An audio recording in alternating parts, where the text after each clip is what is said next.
Ooh, we got that Latin flavor. Let's go.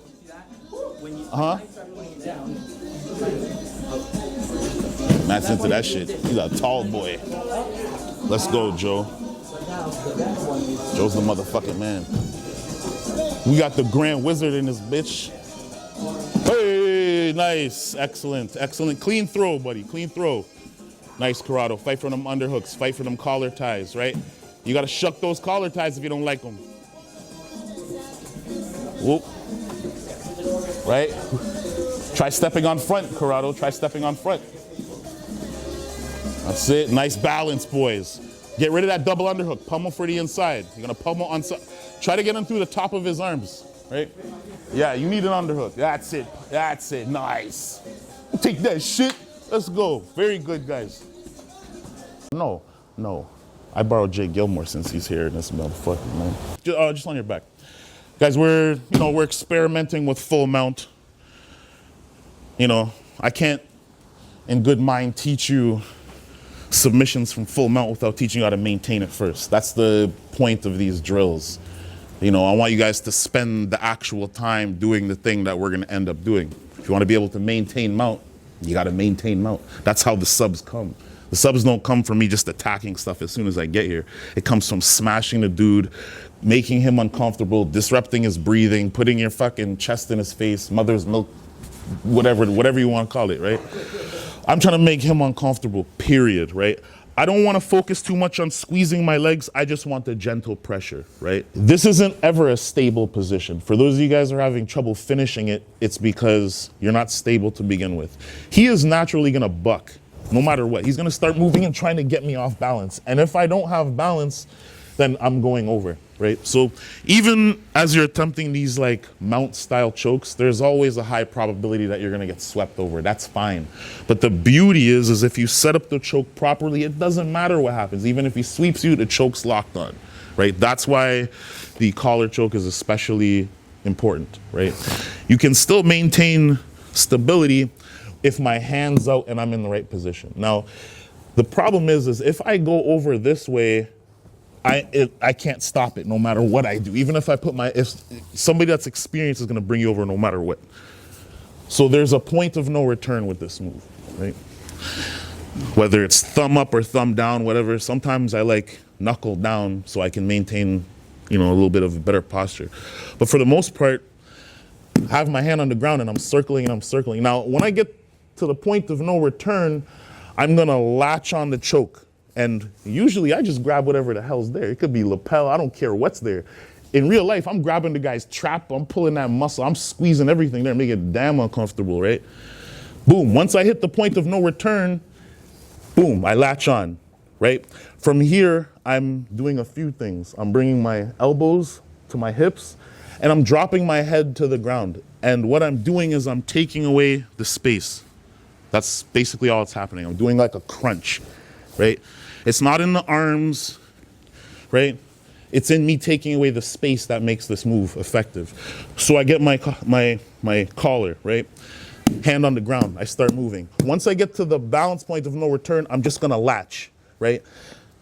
Here's how you finish it from here. I'm just dropping my head to the ground and I'm pulling, and if you have the right connection, by the time I hit the ground, he's gone. That's it, right? My hands are completely tied up. If Jake bridges really hard and I go over, I'm in a great position to still finish the choke. Get good connection before you guys move on. We're gonna drill that choke again, and then I'm gonna show you some other things, right? Oh, the big homie came through. Oh yeah.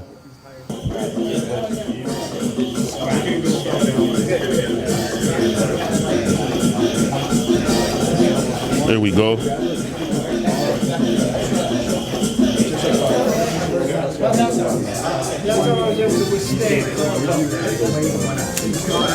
That's it.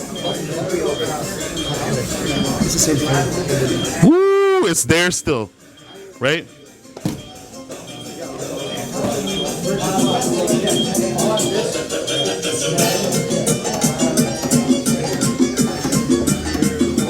Is Matt a choke man? Matt's a choke man.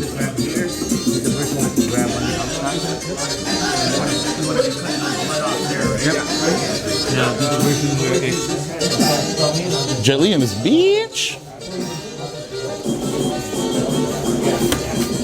Damn. You can't show Jordan West any more chokes. That's doesn't help anybody. Jelly doing the merengue in this motherfucker.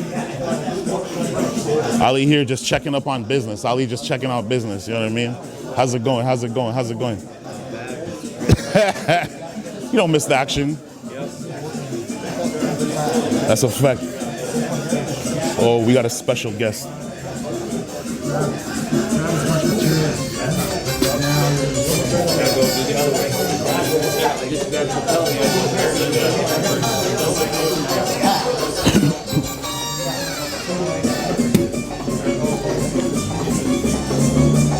I keep the energy up. And what does that other than like salsa and shit? You already know. Yeah, once you guys got the position down, make it realistic. Start adding some bucking in. Try to get the guy off balance. Don't make it so easy for him. Right? That's basically how you want to do it. It's like when you're here, you want to come in. You guys are switching back and forth, right? I think so.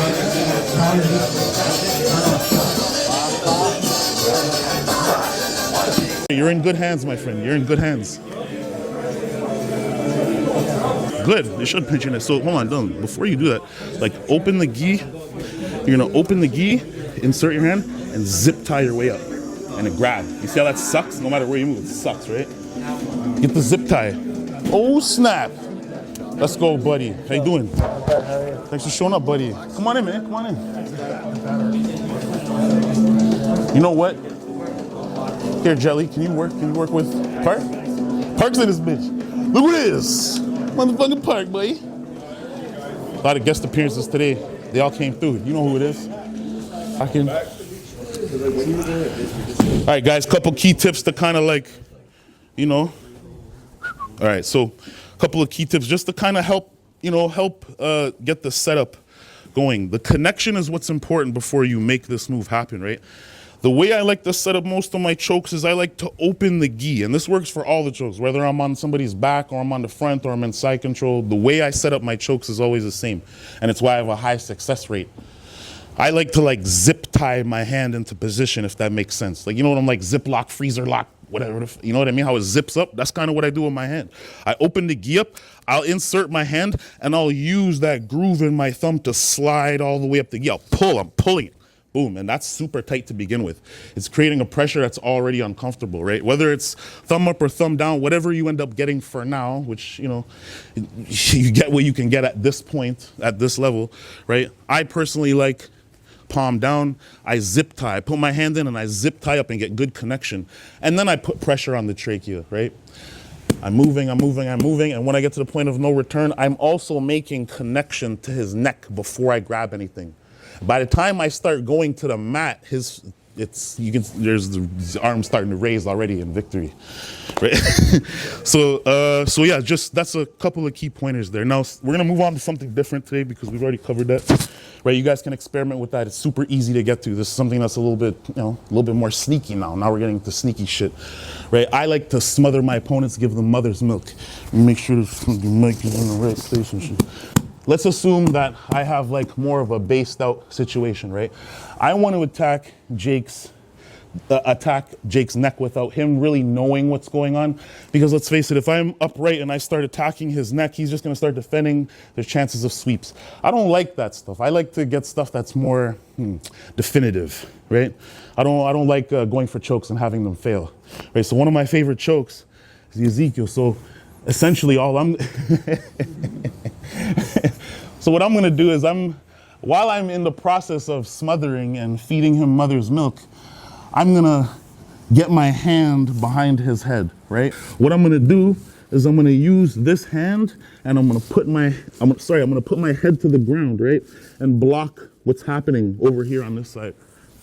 I'm going to block what I'm doing with my head so that he can't turn this way and see what's going on, okay? So remember, arm behind the head, block his vision with my own head. I'm going to grab my own sleeve The minute he tries to shrimp, buck me off, whatever, I'm gonna shoot my hand across his throat. Boom, like that, and lock it. And from here, what I'm doing is I'm straightening out. I'm straightening my arms out. And this thing is locked. Now, assuming I get this set up and he doesn't see, right? And I have it locked here and I'm ready. If I touch his neck, he's gonna know what I'm doing. So I just get it ready, right? He goes to bump and shrimp me and I shoot the hand across in the process. Boom. Stretching the arms out, right? That shit will crush the throat quick. Yeah, it does. It sucks. It's a nasty motherfucking choke, right? I got full mount, right? I've already dominated the space. I've been smashing. I'm gonna creep the arm in behind his head and block what I'm doing. Grab my own sleeve and I'm gonna set myself up to be able to shoot the choke through. Sometimes if they don't know what they're doing and they're leaving space between their chin, you can just straight up shoot the choke, boom, and it's done. And now that's it. That's all I gotta do. Really, all you're doing is this motion, right? You're cutting off the circulation on both sides. Do this one slow. Sure. We want to go home with the same voice we came in here with. You know what I mean? That's a real thing. Oh God, you're laughing. Yeah, you're laughing. After 20 reps, it's gonna be like, All right, so grab a partner. I'm gonna come around and make sure you guys are doing this shit up to standard. You know what I mean? All right, 1, 2. All right, let's go, y'all. Woo, we got that Latin flavor. Let's go. Whoop. Right? Try to get him through the top of his arms, right? Yeah, you need an underhook. That's it. Nice. Take that shit. That's it. All right, that's it. Time. Get a motherfucking drink of water.